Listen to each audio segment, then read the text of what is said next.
Classes हो गई sir, फिर कैसे आगे बढ़ेगा? मतलब बार बार क्वेश्चन कर रहे हैं सर, आप एक बार आगे बढ़िए सर। क्लास के बाद बता इसको दीजिए। पूछना है फिर बाद में पूछिए। मैं नेक्स्ट टॉपिक स्टार्ट करता हूँ। नेक्स्ट टॉपिक कॉम्पटन इफेक्ट और Compton scattering.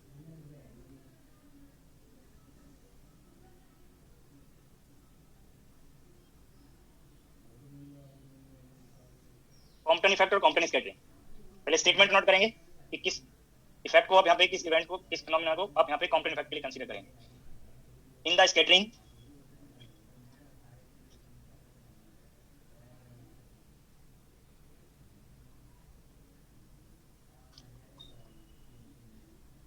Of electromagnetic radiation, और बुक में आप जनरली मोस्टली बुक में आप ये एक्सरेज स्कैटरिंग पढ़ते हैं। जबकि ये स्कैटरिंग गामा रे से भी हो सकता है, किसी भी रेडिएशन के फोटॉन का स्कैटरिंग हो सकता है। In the scattering of electromagnetic radiation with material particle और मैटर, और मोस्टली बुक में ये इलेक्ट्रॉन लिखा होगा। In the scattering of electromagnetic radiation with matter, the wavelength after scattering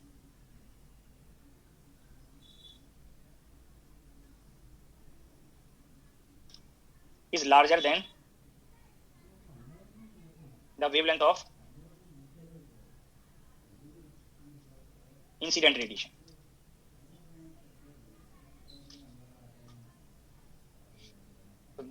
This phenomena in which the wavelength after scattering is larger than the wavelength of incident radiation is called Compton effect. तो यहाँ पे भी अगर आप photoelectric effect से comparison करें तो photoelectric effect में भी रेडिएशन आपने मैटर पे इंसिडेंट किया, interaction of radiation with matter है। यहाँ पे भी interaction of radiation with matter है, बट बोथ में डिफरेंसेस क्या हैं वो आपको यहाँ पे एक्सपेरिमेंटल ऑब्जर्वेशन से आइडिया मिल रहा है। वहाँ पे तो इंटरेक्शन ऑफ रेडिएशन से इलेक्ट्रॉन रिजेक्शन हो रहा था, यहाँ पे interaction of radiation with matter से वेवलेंथ चेंज हो रहा है। तो एक्सपेरिमेंटल ऑब्जर्वेशन इस पर्टिकुलर कॉम्पटन इफेक्ट के लिए क्या है, वहाँ पे 4-5 ऑब्जर्वेशन लिखे थे, बट यहाँ पे ऑब्जर्वेशन स्टेटमेंट में ही नोट हो गया है। Wavelength after scattering that is lambda dash and wavelength before scattering is lambda. तो जनरली ये सेम नहीं है, समटाइम सेम हो सकता है, बट ये डिफरेंट यहाँ पे कंफर्म हुआ है। यहाँ पे लिखा है लार्जर, तो डायरेक्ट कॉम्पटन इफेक्ट में लार्जर होता है, एक इनवर्स कॉम्पटन इफेक्ट होता है वहाँ पे स्मॉल भी हो सकता है। बट जो मैंने यहाँ पे स्टेटमेंट नोट कराया है वो डायरेक्ट कॉम्पटन इफेक्ट के लिए, इनवर्स कॉम्पटन इफेक्ट में स्मॉल हो सकता है, बट यहाँ पे हम इनवर्स कॉम्पटन इफेक्ट को डिस्कस नहीं कर रहे हैं। तो ये पार्ट आपको यहाँ पे एक्सपेरिमेंटल ऑब्जर्वेशन में lambda dash is greater than lambda. अब दीज का अगर आप डिफरेंस फाइंड करेंगे, lambda dash minus lambda that represented by delta lambda, this is generally non zero. ये एक्सपेरिमेंटल ऑब्जर्वेशन है। अब इसको दैट टाइम की पॉपुलर थ्योरी क्लासिकल मैकेनिक्स से पहले चेक करेंगे, फिर अगर उससे सक्सेसफुली एक्सप्लेन नहीं होगा तो फिर क्लासिकल मैकेनिक्स पे जाएंगे। तो मैंने आपको यहाँ पे एक्सपेरिमेंटल रिजल्ट नोट कर दिया, स्टेटमेंट नोट करा दिया कॉम्पटन इफेक्ट का, तो पहले इसको चेक करते हैं क्लासिकल।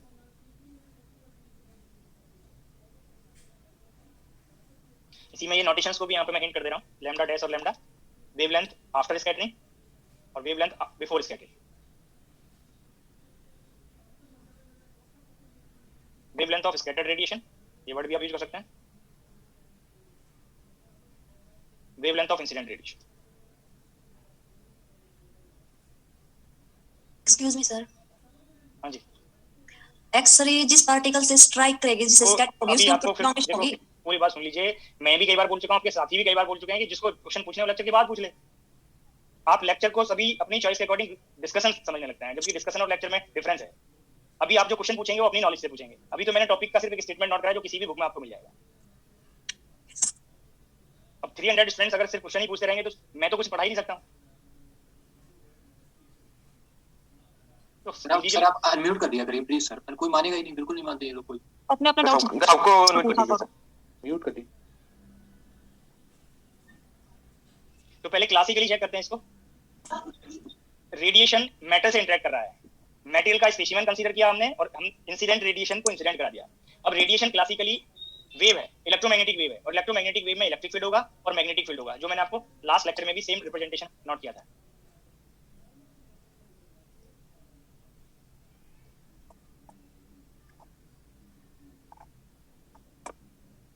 क्लासिकल मैकेनिक्स के कॉरस्पॉन्डिंग जो कॉम्पटन इफेक्ट है वो चार्ज पार्टिकल से इंटरेक्शन की वजह से है। ये रेडिएशन इलेक्ट्रॉन से इंटरेक्ट करेगा, इलेक्ट्रॉन पे फोर्स लगेगा minus e capital E v cross B. अब आप लोग क्लासिकल इलेक्ट्रोडायनेमिक्स में Maxwell theory of electromagnetic radiation पढ़ते हैं। आप लोगों ने एक स्टेटमेंट पढ़ा होगा मैक्सवेल थ्योरी के regarding accelerated charge particle emit radiation. अब यहाँ पे फोर्स अप्लाई हो रहा है इलेक्ट्रॉन पे, मैटर पे। अब दैट पर्टिकुलर इलेक्ट्रॉन एक्सीलरेशन कर रहा है, एक्सीलरेट हो रहे हैं, चार्ज पार्टिकल है इलेक्ट्रॉन, वो एक्सीलरेट हो रहा है। अब एक्सीलरेट किस फ्रीक्वेंसी से होंगे? जिस फ्रीक्वेंसी का आप वहां पे फोर्स अप्लाई कर रहे हैं। किस फ्रीक्वेंसी का फोर्स अप्लाई हो रहा है? जिस फ्रीक्वेंसी का इलेक्ट्रिक और मैग्नेटिक फील्ड है। इलेक्ट्रिक और मैग्नेटिक फील्ड की फ्रीक्वेंसी क्या है? जो इंसिडेंट रेडिएशन की फ्रीक्वेंसी है। तो बोथ फ्रीक्वेंसी आप चेक कर सकते हैं। जो after acceleration electron radiation emit करेगा, दैट फ्रीक्वेंसी न्यू डैश, और incident frequency, incident radiation frequency new. मैंने अभी आपको थियोरेटिकली एक्सप्लेन कर दिया मैक्सवेल थ्योरी को रेफरेंस लेके।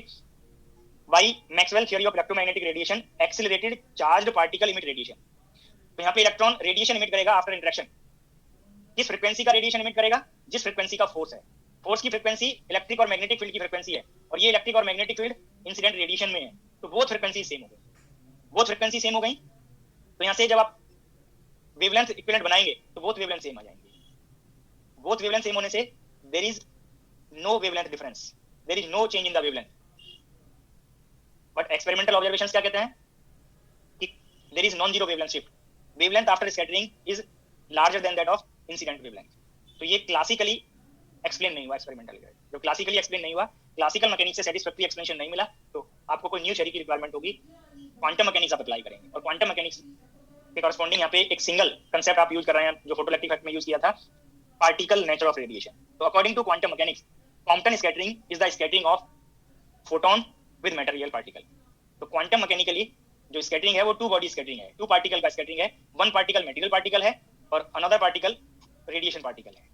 तो क्वांटम मैकेनिकली जब आप कॉम्पटन स्कैटरिंग कंसीडर करेंगे तो Compton scattering is the scattering of photon with material particle. और सिंपलिसिटी के लिए देखो, अभी कुछ स्टूडेंट ने मैसेज भी किया है और मैंने आपको ये सजेस्ट भी किया है, यहाँ पे ये जो स्टेटमेंट नोट कराया है, मोस्टली बुक में आपको ये एक्सरे वर्ड लिखा होगा और यहाँ पे मटेरियल पार्टिकल में इलेक्ट्रॉन लिखा होगा।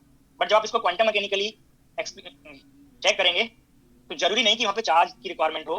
कॉम्पटन इफेक्ट के लिए वेवलेंथ शिफ्ट ऑब्जर्व करने के लिए आपको चार्ज की रिक्वायरमेंट हो। तो पहले हम ये चेक कर लें, फिर इसके ऑटोमेटिकली आपको आंसर्स पता चल जाएंगे कि जरूरी नहीं कि इलेक्ट्रॉन हो, प्रोटॉन, न्यूट्रॉन, किसी से भी कॉम्पटन इफेक्ट थियोरेटिकली पॉसिबल हो सकता है। एक्सरे की क्यों रिक्वायरमेंट है वो भी आपको आंसर मिल जाएगा। बट अभी जस्ट हमें नहीं पता कि किस एनर्जी का हम यहाँ पे रेडिएशन इंसिडेंट कर रहे हैं। उसके लिए जस्ट हमने नोटेशन यूज कर लिया कि एच न्यू एनर्जी का आप फोटोन इंसिडेंट कर रहे हैं। इस पर्टिकुलर फोटोन का जो मोमेंटम है, इंसिडेंट फोटोन का मोमेंटम पी है, इसका वेवलेंथ लैम्डा है। ये इंसिडेंट फोटोन के लिए मैंने नोटेशंस नोट कर दिए। इंसिडेंट फोटोन की एनर्जी ई है जो आप एच न्यू ले रहे हैं। तो सम डेटा आपको रिक्वायर्ड होगा, नोटेशंस रिक्वायर्ड होंगे, ये आपको मैंने नोट कर दिया। इंसिडेंट फोटोन के लिए वेवलेंथ लैम्डा है, फ्रीक्वेंसी एच न्यू है, मोमेंटम पी है। सिंपलिसिटी के लिए ये जो मटेरियल पार्टिकल है, क्योंकि बुक में भी इलेक्ट्रॉन लिखा है, मैं पहले इलेक्ट्रॉन के लिए ही इसको ड्राइव कर रहा हूँ, रिजल्ट को चेक कर रहे हैं, इलेक्ट्रॉन के लिए चेक कर रहे हैं। तो इलेक्ट्रॉन, और ये सिंपलिसिटी के लिए मैंने रेस्ट पे एज्यूम कर लिया। तो बिफोर स्कैटरिंग ये पिक्चर आपको हिंट हो गया। जैसे ही आप रेडिएशन इंसिडेंट कराएंगे मैटर पे, तो यहाँ पे मटेरियल पार्टिकल से क्वांटम मैकेनिकली फोटोन इंटरेक्ट करेंगे। तो स्कैटरिंग की बात कर रहे हैं, तो this is the scattering of photon with material particle. After scattering, photon move along this direction and this electron move along this direction. अब ये फोटोन की इनिशियल डायरेक्शन के रेस्पेक्ट में ये एंगल थीटा और ये एंगल फाई। फोटोन के लिए ये मोमेंटम की डायरेक्शन हो गई, बट मोमेंटम बिफोर स्कैटरिंग और आफ्टर स्कैटरिंग चेंज हो सकता है। तो मैंने डिफरेंट नोटेशन पी डैश ले लिया आफ्टर स्कैटरिंग के लिए। वेवलेंथ के लिए नोटेशन लैम्डा डैश ले लिया। फ्रीक्वेंसी के लिए नोटेशन एच न्यू डैश ले लिया। ये आफ्टर स्कैटरिंग डैश से मैंने रिजल्ट को नोट किए हैं फोटोन के लिए। इलेक्ट्रॉन के लिए मोमेंटम आफ्टर स्कैटरिंग पी। तो ये क्वांटम मैकेनिकल पिक्चर स्कैटरिंग के लिए मैंने नोट कर दिया। तो पहले यहाँ पे सिर्फ सिंगल कंसेप्ट मैंने यूज किया है, पार्टिकल नेचर ऑफ रेडिएशन। और पार्टिकल नेचर ऑफ रेडिएशन का आपको एक्सप्लेनेशन कल किया हुआ है, लास्ट लेक्चर में किया हुआ है। तो फोटोन और इलेक्ट्रॉन का स्कैटरिंग है। बट ये quantum mechanically mathematical steps follow करने के लिए पहले आपको ये आइडिया होना चाहिए कि जो स्कैटरिंग है, टाइप्स ऑफ स्कैटरिंग के कॉरस्पॉन्डिंग कंजर्वेशन लॉज में डिफरेंस होता है। इलास्टिक स्कैटरिंग और इनइलास्टिक स्कैटरिंग बोथ के लिए कंजर्वेशन लॉज डिफरेंट होता है। सम कंजर्वेशन लॉज मैच करते हैं, सम कंजर्वेशन लॉज में डिफरेंस होगा। ये सभी को आप आइडिया भी होगा इलास्टिक और इनइलास्टिक स्कैटरिंग में क्या डिफरेंस है। इनइलास्टिक स्कैटरिंग के लिए total energy, both type of scattering के लिए मैं कंजर्वेशन लॉज नोट कर रहा हूं। टोटल, पहले इलास्टिक के total energy, kinetic energy, linear momentum.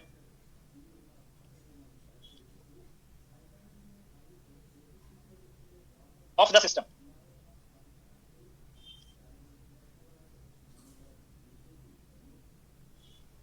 Conserve होंगे।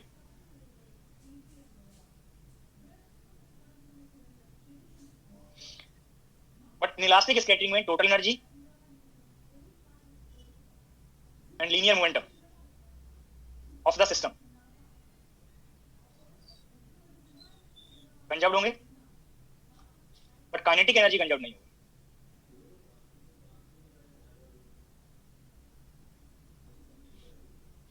ये कंजर्वेशन लॉज का आपको आइडिया होना चाहिए। अब ये पर्टिकुलर डायग्राम के करस्पॉन्डिंग मुझे अभी मैं आपको यहाँ पे हिंट कर रहा हूँ कि मुझे कोई आइडिया नहीं है कि ये इलास्टिक है या इलास्टिक है, ठीक है, बाद में कंफर्म होगा कि क्या है। अब मैं यहाँ पे पहले मान के चलता हूँ कि इलास्टिक स्कैटरिंग है। कंजर्वेशन का मीनिंग सभी को पता होगा, कैसे अप्लाई करना है वो भी पता होगा, मैं थोड़ा हिंट कर दे रहा हूँ। देखो कई बार हम खुद से मिस्टेक कर लेते हैं।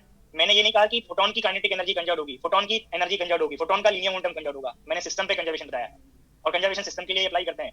2 बॉडी सिस्टम है, 2 पार्टिकल सिस्टम है, और 2 पार्टिकल सिस्टम में बोथ पार्टिकल के रिजल्ट्स पे आप कंजर्वेशन अप्लाई करेंगे। इंडिविजुअली किसी का चेंज हो सकता है, बट सिस्टम का सेम रहेगा। कंजर्वेशन का मीनिंग ऑल टाइम पे सेम होना चाहिए, और जब ऑल टाइम पे सेम होगा तो हम यहाँ पे हम इसको चेक करते हैं before interaction and after interaction. और इंटरेक्शन यहाँ पे स्कैटरिंग वर्ड यूज करके चल रहा है, तो बिफोर स्कैटरिंग और आफ्टर स्कैटरिंग आप अगर कंजर्व्ड क्वांटिटीज हैं तो उनको आप इक्वेट कर लेते हैं। मैथमेटिकली आप लोगों ने यही पार्ट किया होगा कि linear momentum before scattering is equal to linear momentum after scattering. Reason क्या है? क्योंकि ऑल टाइम पे सेम होना चाहिए, तो स्कैटरिंग के टाइम पे भी, इंटरेक्शन के टाइम पे भी सेम होना चाहिए, इसलिए स्कैटरिंग से पहले और स्कैटरिंग के बाद आप उसको इक्वेट कर देते हैं। तो पहले मैं यहाँ पे अप्लाई करता हूँ टोटल एनर्जी कंजर्वेशन, क्योंकि वो कॉमन कंजर्वेशन है। टोटल एनर्जी इलास्टिक में भी कंजर्व्ड है और इनइलास्टिक में भी। टोटल एनर्जी कंजर्वेशन पहले यहाँ पे चेक करेंगे।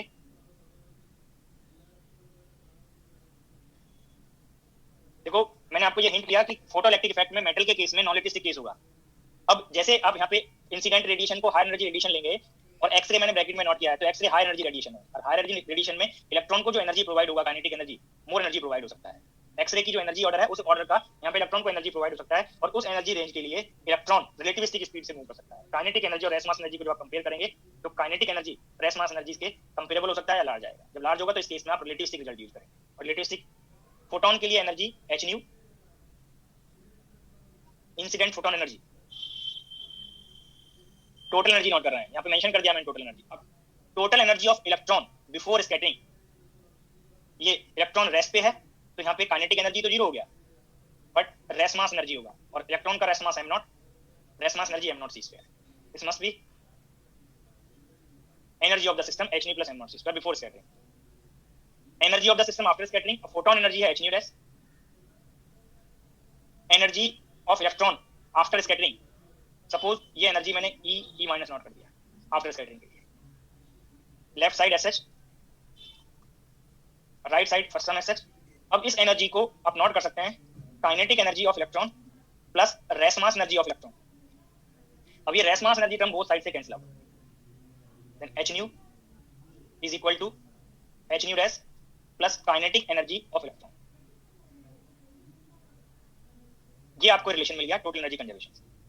अब सेम डायग्राम के लिए हम चेक करेंगे काइनेटिक एनर्जी कंजर्वेशन, कि काइनेटिक एनर्जी कंजर्वेशन वैलिड है या नहीं।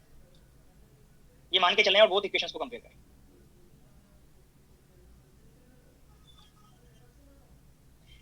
Photon energy only kinetic energy. अब यहाँ पे इलेक्ट्रॉन की काइनेटिक एनर्जी बिफोर स्कैटरिंग 0 है, after scattering photon energy h nu rest and kinetic energy of electron represented by k e minus. अब आप चेक करिए, अगर ये करेक्ट है तो ये ऑटोमेटिकली करेक्ट है। तो अगर इलेक्ट्रॉन रेस्ट पे है तो ये इलास्टिक स्कैटरिंग की कंडीशन को फुलफिल करेगा। दोनों कंजर्वेशन इक्वेशन सेम आ गए। ये भी आपको कंफर्म है क्योंकि टोटल एनर्जी इलास्टिक में भी और इलास्टिक दोनों में कंजर्व होता है। तो फर्स्ट रिलेशन तो करेक्ट है, ये रिलेशन तो करेक्ट है, तो ये भी करेक्ट हो गया। अगर काइनेटिक एनर्जी कंजर्वेशन चेक करते तो यही तो पार्ट आता। तो रेस्ट पे अगर इलेक्ट्रॉन से स्कैटरिंग हो रहा है तो ये इलास्टिक स्कैटरिंग की कंडीशन को फुलफिल करेगा। अब इसी पार्ट को आगे सम डेरिवेशन के लिए रिक्वायरमेंट होगी। इस काइनेटिक एनर्जी को आप मोमेंटम में नोट कर सकते हैं। इसी पार्ट को लाइक दिस भी आप नोट कर सकते थे, h nu is equal to h nu rest, और ये काइनेटिक एनर्जी को आप नोट करेंगे total energy minus rest mass energy. अब आप चाहें बुक में आपको जिस स्टेप से स्टार्ट किया हो एक रिजल्ट आप चेक कर सकते हैं। मैंने ये भी आपको हिंट कर दिया टोटल एनर्जी से। अब काइनेटिक एनर्जी से अगर स्टार्ट करते फिर से आप चेक करते तो ये rest mass energy term left में आ जाता, तो आपको ये टोटल एनर्जी कंजर्वेशन अप्लाई हो जाता। सेम पार्ट है। अब इसी पार्ट को आप नोट कर सकते हैं h nu plus m0 c square, जो पहले आपने बुक पढ़ा हो उससे आप कंपेयर कर लें, चाहे जहां से वहां पे स्टार्ट किया हो। अब इस टोटल एनर्जी को लीनियर मोमेंटम से आप रिलेट करेंगे, c square p square plus rest mass energy square. अब इस इक्वेशन की आगे रिक्वायरमेंट होगी, इसको कोई आप नंबर रिप्रेजेंट कर दें, कोई भी इक्वेशन नंबर यहाँ पर नोट कर लीजिए। अगर इनको नंबर कर दिया हो तो इसको हायर नंबर नोट कर दें, अगर नहीं किया तो इसको मैंने फर्स्ट नोट कर दिया। जस्ट ये कंपेरिजन शो करने, ये आपको एक्सप्लेन करने के लिए कि आप ये इलास्टिक है या इलास्टिक है, अगर इलेक्ट्रॉन रेस्ट पे है और आप रेडिएशन इंसिडेंट कर रहे हैं, रेडिएशन से इंटरेक्ट करा रहे हैं, तब दोनों कंडीशन फुलफिल हो रही हैं, ये इलास्टिक स्कैटरिंग की कंडीशन को फुलफिल करता है। अब linear momentum conservation, next page पे मैं नोट कर रहा हूं लीनियर मोमेंटम कंजर्वेशन, और लीनियर मोमेंटम कंजर्वेशन के लिए डायग्राम की रिक्वायरमेंट होगी। Linear momentum conservation, linear momentum vector है, तो पहले मैं नोट कर रहा हूं vector conservation equation. Before scattering linear momentum of photon is b and electron at rest. Linear momentum of electron before scattering is 0. The resultant momentum of system before scattering is represented by p vector. Conservation momentum का है, तो यहाँ पे after scattering भी system के momentum से match करेगा, और आफ्टर स्कैटरिंग मोमेंटम आप चेक करें तो photon momentum is b dash और electron momentum is b, both का vector sum p dash plus p dash,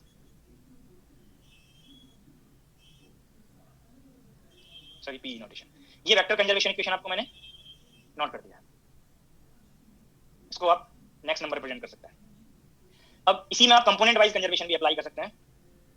यहाँ पे before scattering there is only horizontal momentum, there is only horizontal momentum, तो horizontal component को horizontal के match कराएंगे और vertical component को वर्टिकल से मैच कराएंगे। तो horizontal component momentum magnitude of momentum is p, और after scattering horizontal component of photon momentum magnitude of momentum p dash, और हॉरिजॉन्टल कंपोनेंट के लिए cos ऑफ थीटा, और इलेक्ट्रॉन के मोमेंटम के लिए p magnitude angle cos phi आप यहाँ पे कंसीडर करेंगे, और दोनों सेम डायरेक्शन में, दोनों पार्ट ऐड हो जाएंगे हॉरिजॉन्टल कंपोनेंट। तो p is equal to p dash cos theta plus pe cos phi, ये हॉरिजॉन्टल कंपोनेंट कंजर्वेशन मैंने नोट कर दिया।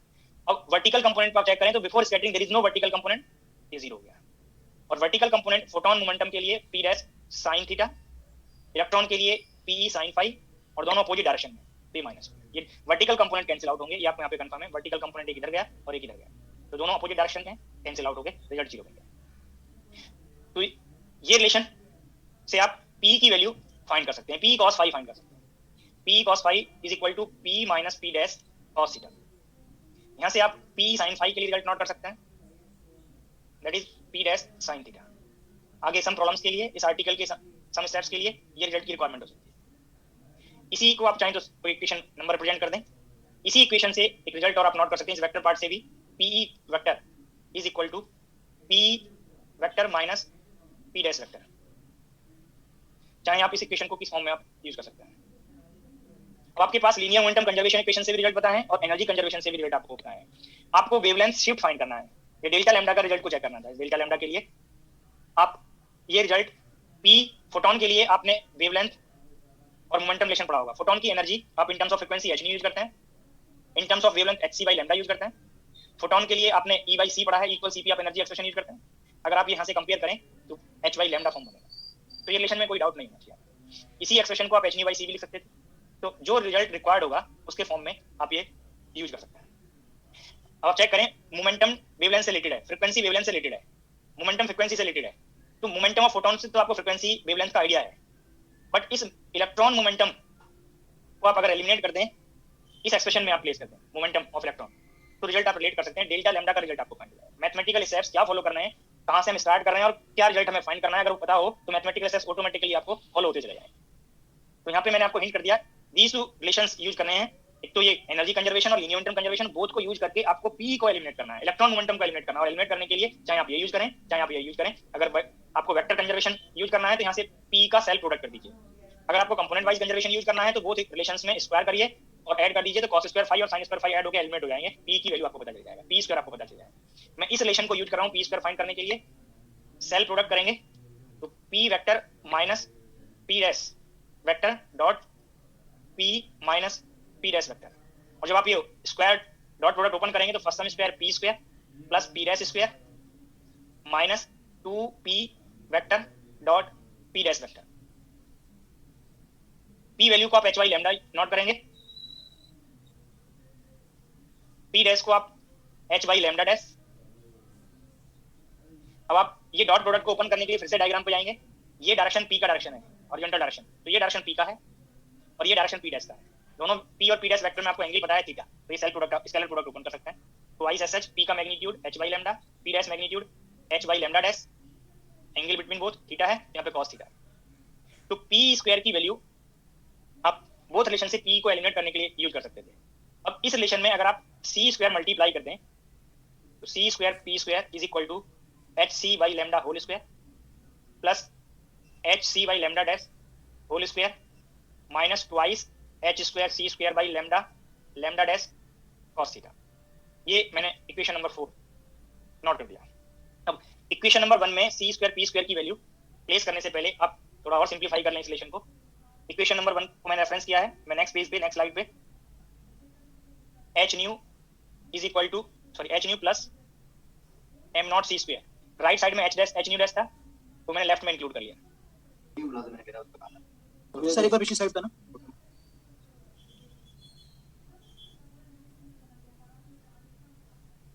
देखो ये जो इक्वेशन नंबर 1 है मुझे पी स्क्वायर को एलिमिनेट करना है, तो इसको थोड़ा और सिंप्लीफाई कर लें इस रिलेशन को। H nu plus m naught c square ऐसा है, एच न्यू डैश को मैंने लेफ्ट में नोट कर लिया और स्क्वायर रूट एलिमिनेट करने के लिए स्क्वायर कर दिया। तो c square p square plus m naught square c power 4, ये स्क्वायर ओपन करेंगे, h nu square plus h nu dash square plus m naught square c power 4, individual term के square note हो गए। अब cross product term note करेंगे, twice h nu. देखो इसी part में क्योंकि मुझे वेवलेंथ डिफरेंस चाहिए मैं ऐसे स्क्वायर कर सकता था, और चाहे तो अभी साथ के साथ एक पार्ट और चेक करते जाइए। इस न्यू को फोटोन के लिए सी बाई लेमडा आप यूज कर सकते हैं।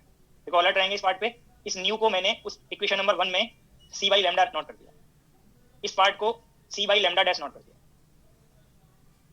तो जब ये स्क्वायर ओपन करेंगे यहाँ पे जब क्रॉस प्रोडक्ट टर्म लिखेंगे तो मोर टर्म बन जाएंगे, तो वहां पे प्लेस करना पड़ेगा, मैंने पहले ही नोट कर दिया। H c by lambda whole square, h c by lambda dash whole square plus m naught square c power 4। अब क्रॉस प्रोडक्ट टर्म लिखेंगे तो twice h c m naught c square by lambda minus twice h c m naught c square by lambda dash minus twice h square c square by lambda lambda dash. ये left side square open हो गया, c square p square plus m naught square c power 4। अब यहाँ से m naught square c power 4 cancel out हो गया। अब ये सी स्क्वायर पी स्क्वायर की वैल्यू जो अभी लीनियर मोमेंटम कंजर्वेशन पार्ट से आपको मैंने यहाँ पे इक्वेशन नंबर 4 में नोट किया है वो आप प्लेस कर सकते हैं। तो यहाँ पे सी स्क्वायर पी स्क्वायर की value h c by lambda whole square plus h c by lambda dash whole square minus twice h square c square by lambda lambda dash cos theta और rest mass energy square SH. अब इस equation part पे जाइए, ये m naught c square whole square cancel out हो गया, ये first term h c by lambda whole square इस टर्म से कैंसिल आउट हो गया। अब ये second term h c by lambda dash whole square इस टर्म से कैंसिल आउट हो गया। तो लेफ्ट साइड में जो टर्म प्रेजेंट रहेगा आप कंपेयर करें, एक तो ये term twice h c m naught c square ये कॉमन ले लिया, 1 by lambda minus 1 by lambda dash, और ये जो टर्म है इसको मैंने राइट में एडजस्ट कर दिया। तो twice h square c square by lambda lambda dash, ये यहाँ पे भी प्रेजेंट है, ये कॉमन ले लिया, 1 माइनस कॉस ऑफ थीटा। अब यहाँ से जो टर्म कैंसिल आउट हो सकते हैं वो आप कैंसिल आउट कर लीजिए। 2 कैंसिल आउट हो गया, h का 1 पावर एडजस्ट हो गया, c स्क्वायर एडजस्ट हो गया, और जब ये एलसीएम लेंगे तो lambda dash minus lambda divided by lambda lambda dash is equal to 1 by lambda lambda dash multiplied by h का 1 पावर प्रेजेंट होगा, m naught c 1 minus cos theta, बाकी part cancel out, lambda lambda dash भी cancel out हो गया। Then change in wavelength that equals to lambda dash minus lambda, ये आपको expression derive हो गया, h by m naught c 1 minus cos of theta. This is the expression for Compton wavelength shift. Delta lambda is known as change in wavelength और Compton wavelength shift. अब आप यहाँ पे check कर सकते हैं, ये एक्सप्रेशन थीटा की कुछ पर्टिकुलर वैल्यू के लिए जीरो हो सकता है बट ऑल डायरेक्शन के लिए जीरो नहीं है। It means delta lambda non zero quantum mechanically observe हो जाएगा, और जब ऑब्जर्व होगा तो आपको जो कॉम्पटन इफेक्ट के रिगार्डिंग एक्सपेरिमेंट रिजल्ट है जो क्लासिकली ऑब्जर्व नहीं हो रहा था, क्लासिकली एक्सप्लेन नहीं हो रहा था, particle nature of radiation single concept use किया क्वांटम मैकेनिक्स में, और ये आपको delta lambda non zero sum angles के लिए ऑब्जर्व हो जाएगा। सम एंगल्स पे जीरो हो सकता है बट ऑलवेज जीरो नहीं है। तो आपको ये एक्सप्रेशन क्वांटम मैकेनिकली ड्राइव किया है, और क्वांटम मैकेनिकली इसी पार्ट को लेमडा ये जो एक्सप्रेशन ये जो स्टेटमेंट ये 20 पार्ट हैं वो कॉम्पटन इफेक्ट को फर्स्ट टाइम कॉम्पटन साइंटिस्ट ने स्टडी किया है, इसलिए ये डेल्टा लेमडा को कॉम्पटन वेवलेंथ शिफ्ट और ये जो राइट में h/m0c है। अगर आप इस न्यूमेरिकल वैल्यू का यूनिट चेक करें तो यूनिट आपको इजीली कंफर्म हो रहा है। जितनी भी सीरीज होती हैं, cos series, sine series, exponential series, logarithmic series, वो यूनिटलेस होती हैं। तो ये टर्म यूनिटलेस है। तो लेफ्ट साइड में जो यूनिट होगा वो वेवलेंथ का यूनिट है। तो एक ही कंडीशन में मिलेगा जब आपको h/m0c का यूनिट वेवलेंथ का यूनिट मिलेगा। तो ये क्वांटिटी वेवलेंथ यूनिट में आएगा, इसलिए यहाँ पे इसको वेवलेंथ से कंपेयर करेंगे and this term is known as Compton wavelength. Compton wavelength for target. ये टारगेट की प्रॉपर्टी पे बेस है, मास टारगेट का है, इसमें इंसिडेंट फोटोन का कोई कंडीशन नहीं है इस पर्टिकुलर क्वांटिटी के लिए। तो टारगेट बेस है, इसलिए टारगेट के लिए कॉम्पटन वेवलेंथ डिफाइन हो गया। तो जो कॉम्पटन वेवलेंथ शिफ्ट है डेल्टा लैम्डा, ये नोटेशन मैं नेक्स्ट पेज पे नोट कर रहा हूं। Delta lambda, this is the change in wavelength and this term is Compton wavelength shift. Compton wavelength shift, change in wavelength, lambda dash minus lambda. So this expression delta lambda can be written as lambda c 1 minus cos theta. अब इस expression को अगर आप compare करें तो this expression wavelength shift depends on scattering angle. This theta is known as scattering angle. जिस angle पे after scattering photon move करेगा इनिशियल डायरेक्शन के रेस्पेक्ट में, that angle is known as scattering angle. तो wavelength shift depends on scattering angle. और जैसे आप theta की कोई भी वैल्यू आप यहाँ पे कंसीडर करेंगे, थीटा को आप पाई लेंगे, थीटा को पाई/2 लेंगे, पाई/4 लेंगे, तो आप चेक कर सकते हैं डेल्टा लैम्डा नॉन जीरो मिलेगा। ओनली थीटा को अगर आप जीरो ले रहे हैं तो cos थीटा cos 0 1 बनेगा और 1 - 1 0 बन जाएगा। तो सम एंगल पे वो जीरो हो सकता है बट मोर एंगल्स पे वो नॉन जीरो है। और इस पर्टिकुलर एक्सप्रेशन को ड्राइव करने के लिए मैंने स्कैटरिंग के कंजर्वेशन लॉज को यूज किया है। और आप चेक कर लीजिए यहाँ पे कहीं चार्ज का कोई रोल नहीं आया, ये डेरिवेशन में चार्ज का कोई रोल नहीं है। अगर आप इस पर्टिकुलर इलेक्ट्रॉन को जो आप यहाँ पे एज्यूम किए हैं, आप इलेक्ट्रॉन के प्लेस पे कोई भी न्यूट्रल पार्टिकल भी अगर आप एज्यूम करते तो इस डेरिवेशन के स्टेप में कोई चेंज नहीं होता, इस रिजल्ट में कोई चेंज नहीं होता। ओनली यहाँ पे इस पर्टिकुलर मास की वैल्यू चेंज हो जाती है, न्यूमेरिकल वैल्यू चेंज होती है, बाकी नोटेशन वाइज रिजल्ट आपको फिर भी सेम मिलता है। तो इस डेरिवेशन में चार्ज का कोई रोल नहीं है। लेक्चर ओवर करने का टाइम हो गया, 8 तक का लेक्चर, 6 to 8। Yes sir. बाकी नेक्स्ट लेक्चर में डिस्कस करेंगे, ठीक है। आपको जो क्वेश्चन सर एक बार ये बता दो क्लासिकल में वेवलेंथ जीरो कैसे हो जाती है? सर एक बार ये बता दो क्लासिकल में वेवलेंथ जीरो कैसे हो जाती है? रिपीट कर दो। ये इंसिडेंट रेडिएशन का मैथमेटिकल फॉर्म है, इसमें तो कोई डाउट नहीं किसी को। सर इसमें नहीं है, पर ये नीचे वाला रिपीट जो मैं पूछता जाऊँ बताते जाइए तो डाउट ऑटोमेटिकली रिमूव हो जाएगा। ये इंसिडेंट रेडिएशन का मैथमेटिकल फॉर्म है, इसकी एंगुलर फ्रीक्वेंसी ओमेगा है और लीनियर फ्रीक्वेंसी न्यू है। Yes sir. इस न्यू से वेवलेंथ आप बनाएंगे, आप c equals new lambda expression use करेंगे तो फ्रीक्वेंसी का आइडिया है तो वेवलेंथ का आइडिया है। Yes sir. अब यहाँ पे इस फोर्स से पार्टिकल एक्सीलरेट हो रहा है, उस एक्सीलरेशन की वजह से जो रेडिएशन इमिट होगा उसमें भी इलेक्ट्रिक फील्ड और मैग्नेटिक फील्ड होंगे। Yes sir. इलेक्ट्रोमैग्नेटिक वेव है। सपोज उस इलेक्ट्रिक फील्ड और मैग्नेटिक फील्ड के लिए आपको फ्रीक्वेंसी चेक करना है। अब इस फ्रीक्वेंसी या वेवलेंथ को चेक करने के लिए आप Maxwell theory of electromagnetic radiation use करेंगे। जो स्टेटमेंट मैंने आपको हिंट किया, according to Maxwell theory of electromagnetic radiation, accelerated charged particle emit radiation. अब जो रेडिएशन इमिट होगा उसमें जो इलेक्ट्रिक फील्ड और मैग्नेटिक फील्ड है उसकी फ्रीक्वेंसी क्या होगी? जो इस फोर्स की फ्रीक्वेंसी है। और इस फोर्स की फ्रीक्वेंसी किस फ्रीक्वेंसी से मैच करती है? इनिशियल इलेक्ट्रिक फील्ड और मैग्नेटिक फील्ड से। तो ये दोनों फ्रीक्वेंसी सेम होंगी या नहीं होंगी? ये क्लियर हुआ है नहीं?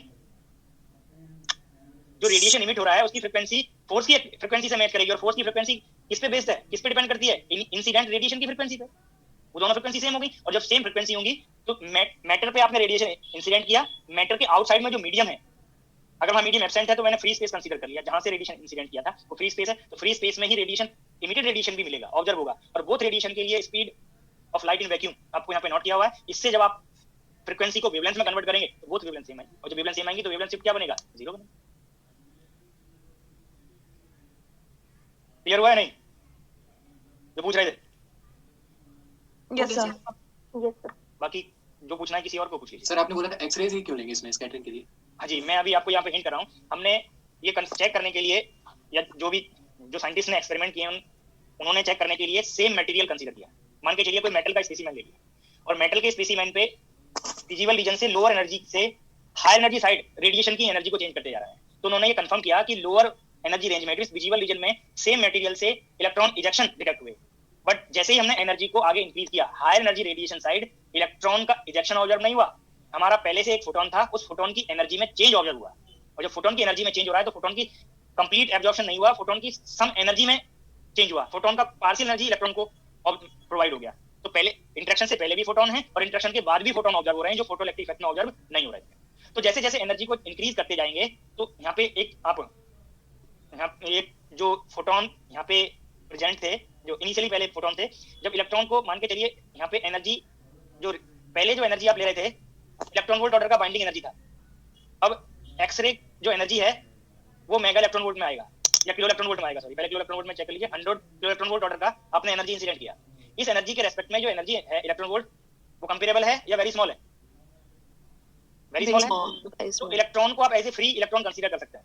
जो इलेक्ट्रॉन को फ्री कंसीडर करेंगे तो फ्री इलेक्ट्रॉन यहाँ पे जो एनर्जी एक्सचेंज करेगा वो इस इलेक्ट्रॉन वोल्ट एनर्जी की एनर्जी एक्सचेंज कर सकता था। बट जैसे जैसे आप लोअर एनर्जी रेडिएशन पे जाएंगे तब तो सिर्फ इन्हीं अमाउंट में एनर्जी वो एक्सचेंज करेगा इलेक्ट्रॉन वोल्ट ऑर्डर में जो पहले से प्रेजेंट था सेम मटेरियल के लिए। तो वहां पे तो जो इफेक्ट हम पढ़ रहे थे वहां पे लो एनर्जी के लिए तो कंप्लीट एब्जॉर्बेंस हो सकता है, बट कॉम्पोनेंट इफेक्ट में कंप्लीट थोड़ी करना है, हमें पार्शियल करना है, और पार्शियल करना है तो हायर एनर्जी साइड आपको एनर्जी का पार्शियल एब्जॉर्प्शन होता जाएगा। एक तो रीजन ये बना, और दूसरा रीजन क्या है कि जैसे जैसे आप आगे कंसेप्ट पढ़ेंगे, डी ब्रॉगली कंसेप्ट पढ़ेंगे जो आगे बताया जाएगा, सेम वेवलेंथ वाले ऑब्जेक्ट्स में ही इंटरेक्शन होता है। अब जो रेडिएशन है हमारा एक्सरे से जब आप वेवलेंथ फाइंड करेंगे, जिस ऑर्डर का वेवलेंथ बनेगा उसी साइज के पार्टिकल से वो इंटरेक्ट कर सकता है।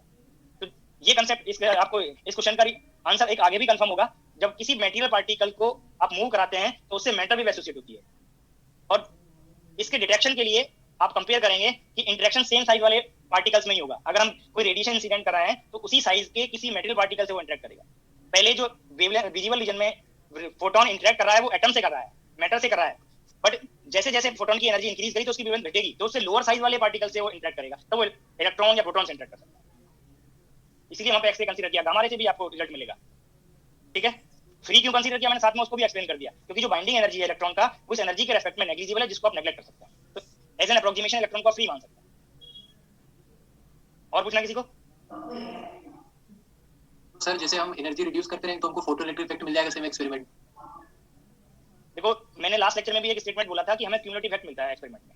ऐसा हो सकता है कि पहले आप सपोज हायर की तरफ जाइए, हायर रेडिएशन, आपने हायर एनर्जी रेडिएशन इंसिडेंट किया, तो हायर एनर्जी रेडिएशन से इलेक्ट्रॉन से स्कैटरिंग हुआ, अब की बार लोअर एनर्जी का फोटोन बना, लोअर एनर्जी का फोटोन बना, एक आगे एक और यहाँ पे फिनोमेना की पॉसिबिलिटी होती है पेयर प्रोडक्शन की। अगर और भी हायर एनर्जी का रेडिएशन डालते तो वहाँ पे इलेक्ट्रॉन पॉजिट्रॉन पेयर बनता, फिर वहाँ से जो अनदर फोटोन डाले वो कॉम्प्लेक्स इफेक्ट करता, एनर्जी रिड्यूस हुई, फिर से उस मैटर से अगर वो इंटरेक्ट करेगा तो इलेक्ट्रॉन रिजेक्शन भी करा सकता है। तो सेम इंटरेक्शन में हमें फोटोइलेक्ट्रिक इफेक्ट भी बन सकता है, कॉम्प्लेक्स इफेक्ट भी बन सकता है। अगर हमने एनर्जी 1.02 MeV से हायर एनर्जी रेडिएशन डाला तो पेयर प्रोडक्शन भी बन सकता है। क्लियर हुआ? Okay sir. बट हम थियोरेटिकली जो पढ़ रहे हैं, हम सिर्फ सिंगल इवेंट इसलिए पढ़ रहे हैं क्योंकि हम एक साथ मिक्स केस नहीं पढ़ सकते। हम उसकी प्रोबेबिलिटी मोर प्रोबेबिलिटी लेके चल रहे हैं, उसकी प्रोबेबिलिटी 100% लेके चल रहे हैं, वो दैट टाइम पे बाकी प्रोबेबिलिटी को हमने जीरो मान लिया। बट एक्सपेरिमेंट में हमें मिक्स रिजल्ट मिलेंगे, हमें थोड़ा डिफरेंट रिजल्ट मिलेंगे इस थियोरेटिकल रिजल्ट से। Hello sir. हाँ जी सर, आपने लिखवाया वहाँ पर स्टेटमेंट में नोट करवाया कि जब स्केटर वेव होती है तो उसकी वेवलेंथ बढ़ जाती है। हाँ जी सर, इसका कोई रीजन? देखो ये बताइए, आप स्पेक्ट्रोस्कोपी पढ़े होंगे ग्रेजुएशन लेवल पे या पीजी लेवल पे? Yes sir. आपने स्टार इफेक्ट पढ़ा हो? हाँ सर। पढ़ा है? हाँ सर पढ़ा है। वहाँ पे भी स्कैटरिंग होती है।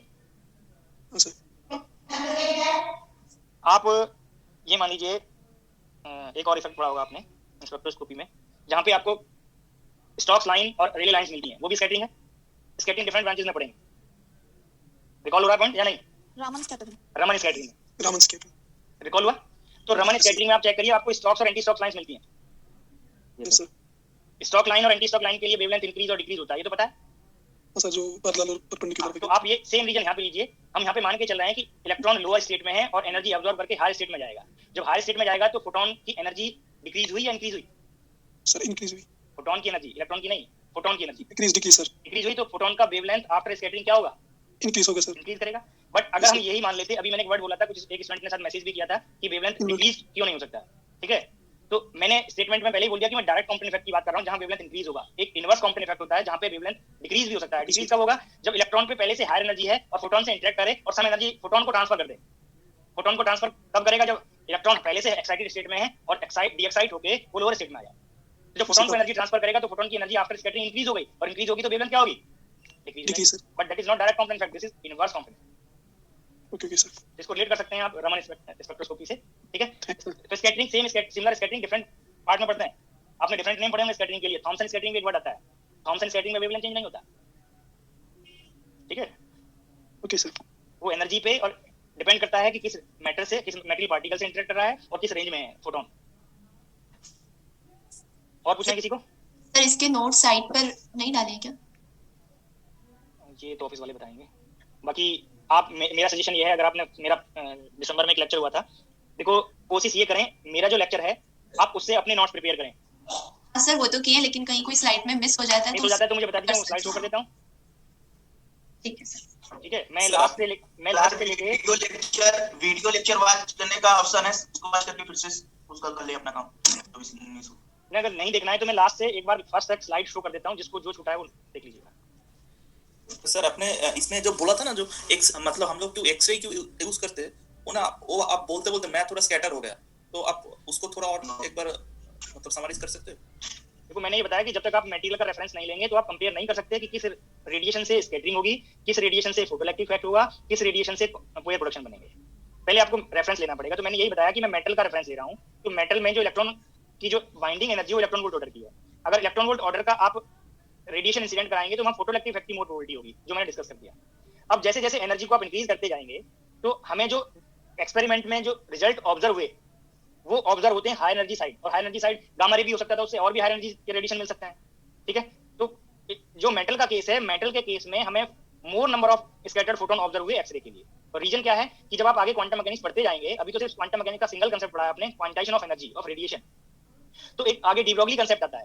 तो जैसे जैसे आप एनर्जी फोटोन का इंक्रीज करेंगे तो उसका वेवलेंथ का ऑर्डर डिक्रीज होता जाएगा, और वेवलेंथ का ऑर्डर डिक्रीज होने से पहले जिस साइज से वो इंटरेक्ट कर रहा था, अब की बार लेस साइज से इंटरेक्ट करेगा। तो आप बताइए, पहले इलेक्ट्रॉन बाउंड है तो वो स्पेसिमेन या एटम से इंटरेक्ट कर रहा है फोटोन, जिससे वो जेट कराएगा फिर उसको। अब की बार एक रेफरेंस ले लीजिए जैसे एटम, समझने के लिए एटम और इलेक्ट्रॉन में किसका साइज स्मॉल है? इलेक्ट्रॉन का। तो हाई एनर्जी साइड में किससे इंटरेक्ट करेगा वो? इलेक्ट्रॉन से, ठीक है। और एक और रीजन है क्योंकि पहले जो हम एटम को इलेक्ट्रॉन को बाउंड ले रहे थे, उस बाइंडिंग एनर्जी को ओवरकम कराने के लिए इंटरेक्शन कर रहे थे।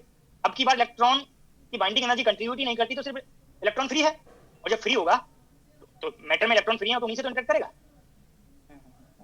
ठीक है। बहुत सारे रीजन से जिनसे आप रिलेट करेंगे, बट ऐसा नहीं कर सकते कि हम ओल्ड क्वांटम थ्योरी से ही इसको रिलेट कर पाए।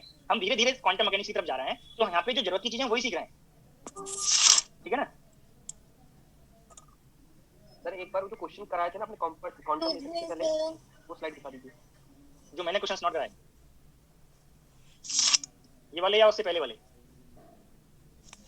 ये वाले सर, यही स्लाइड चाहिए इससे पहले? सर दोनों ही केस में एनर्जी किसकी ज्यादा आएगी, कॉम्पटन इफेक्ट में और फोटो इलेक्ट्रिक इफेक्ट में? फिर से बोलिए। कॉम्पटन इफेक्ट और फोटो इलेक्ट्रिक इफेक्ट है, उन दोनों ही केस को अगर कंपेयर करें तो जो एनर्जी आ रही है आफ्टर एक्सपेरिमेंट वो किसमें ज्यादा आएगी? किसकी एनर्जी की बात कर रहे हैं? इलेक्ट्रॉन की एनर्जी की? सर जो मतलब जैसे हाँ, इलेक्ट्रॉन की एनर्जी कॉम्पटन इफेक्ट में ज्यादा होगी। Okay sir.